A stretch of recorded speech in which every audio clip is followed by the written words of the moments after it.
I'm attorney Jose Rivas with the Rivas Law Firm. I want to talk about this new bill that has passed in Florida. It's called the No Texting While Driving. It's actually called the Wireless Communication While Driving. Pretty much what it is you cannot drive and use your cell phone to text, with a couple of exceptions. Now, there's a lot of confusion. There's a lot of questions that people are asking us. For example, do I need to show the officer my cell phone? Do I need to give him a passcode? Am I allowed to use my GPS?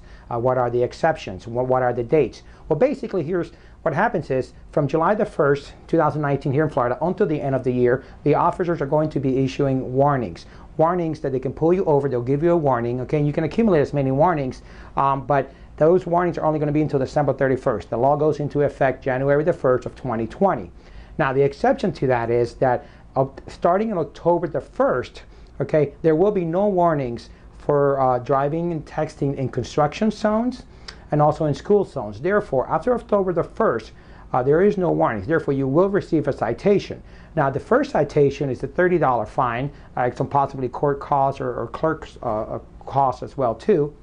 Now, on the second citation within a period of 5 years, and again, this is a non-criminal citation, but it's also a moving violation. What that means is it's like a speeding ticket, like any other kind of citation.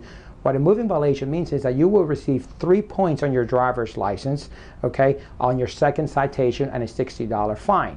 Now, you keep in mind that in Florida, if you accumulate a certain amount of points during a certain amount of period of time, you could eventually accumulate enough points to get a driver's license suspension, and then those become actually criminal offenses if they're with knowledge and so forth. But what I want to focus in is those particular dates. Now, the answer to some of those questions we've been having is, for example, do I need to show him my cell phone?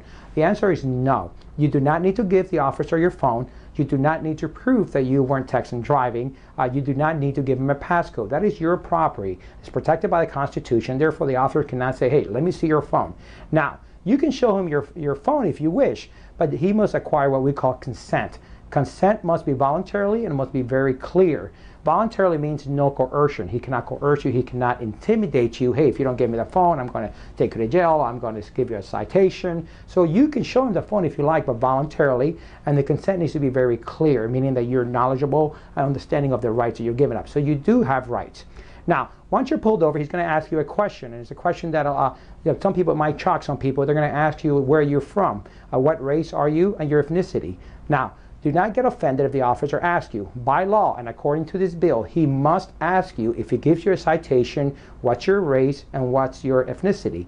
Because they need to record all those citations, and then they need to take all that information and give it to the state and other authorities as well too. So don't be offended if they ask you. Don't take it personal. Just simply answer the question. If you're African American, and if I'm American, I'm Latin, I'm from whatever country you're from, don't be offended. Give him the information. Okay, let him write the citation if he wishes to. But again, he's doing his job. So don't get offended if that's the case, right? So remember, you have rights. Those are the dates to keep in mind. January the 1st of next year, there's going to be no more warnings. You will be receiving a citation, actually a fine for the first offense, citation for the second offense, and a $60 fine.